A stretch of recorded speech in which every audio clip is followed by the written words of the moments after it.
Muzikinė kelionė į Čiurlionio vaikystę. Tokį muzikinį spektaklį publikai dovanojo druskininkiečiai. Idėja bendram projektui pasitelkti Druskininkų meno mokyklos moksleivius kilo garsiai pianistei Guodai Gedvilaitei. Idėja pakoncertuoti kartu su Druskininkų meno mokyklos moksleiviais man kilo maždaug prieš metus, kai Druskininkuose viešėjo Vokietijos miesto kurorto Bad Wildungeno meras ir muzikos ir dailės mokykla taip gražiai surengė koncertą ir parodėlę. Pasikvietėme tą merą čia į svečius, į muzikos mokyklą, kadangi aš truputį vertėjavau ir prižiūrėjau, kad viskas būtų gerai tam merui. Taigi atėjau kartu į muzikos mokyklos organizuotą koncertą. Ir štai sėdim mes šioje didžiojoje salėje ir klausom. Išeina vienas vaikas po kito, duetai, ansambliai, vienas už kitą gražesnį, mielesnį, o jau grojimas, tai tikrai nepameluosiu. Ašarą teko nubraukti. Ir tokia idėja kilo, jeigu tie vaikai tokie darbštus, tokie faini, tokie talentingi, ir be abejo tai yra mokytojų didelis įdirbis. Ir va štai ta idėja to koncertėlio metu man ir kilo. Surenkim kažką bendro,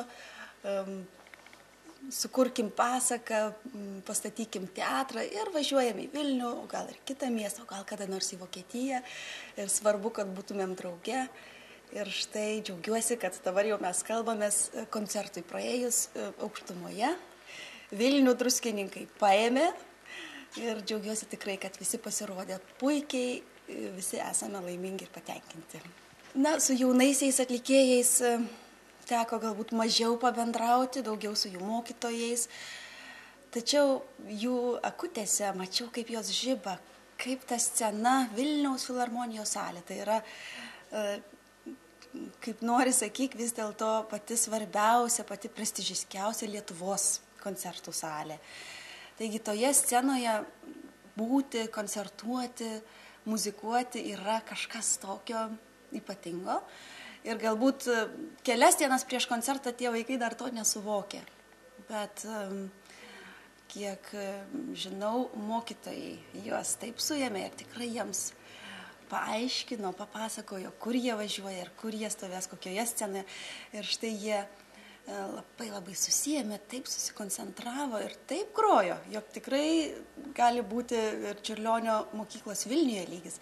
Taigi po koncerto vienas kitas jų dėkojo už šią galimybę, kiti tiesiog buvo laimingi ir aš matydama juos pati buvau laiminga, kad jiems kažką tai davė, galbūt kažkokį stimulą, kažkokį padrąsinimą, kad jie mokydamasi muzikos mokykloje Druskininkuose turi galimybę kažkur išvažiuoti, kažkur pakoncertuoti.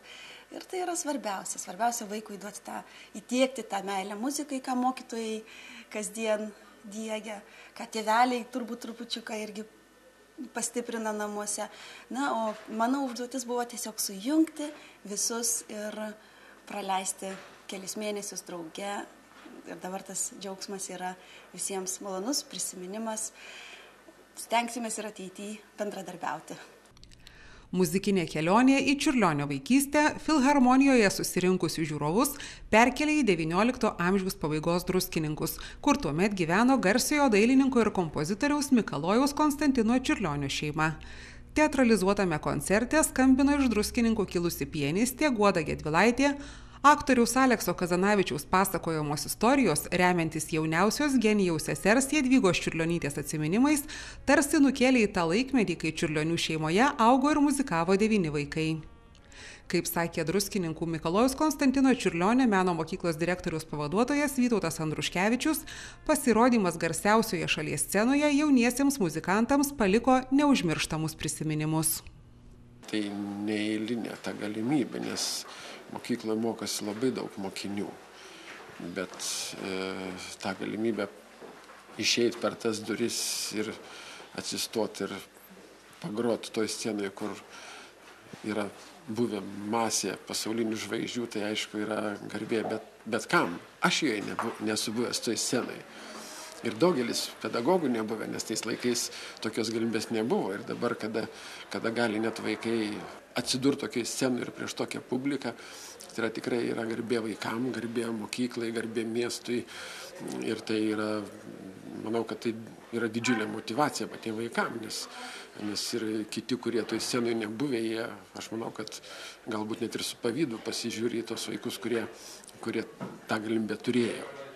Ačiū Godai Gedvilaitei, kuri čia mūsų, kaip čia pasakyti, gražiai patronas, globėjai yra, tai yra jos idėja, kad mūsų vaikai iš tikrųjų gali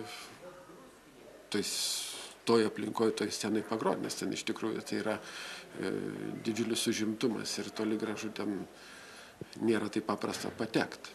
Taigi sekmadienį Nacionalinėje filharmonijoje surengtame muzikinėme žaidime dainavo ir grojo Druskininkų meno mokyklos jaunieji atlikėjai, buvo galima pamatyti ir jaunųjų dailininkų darbus.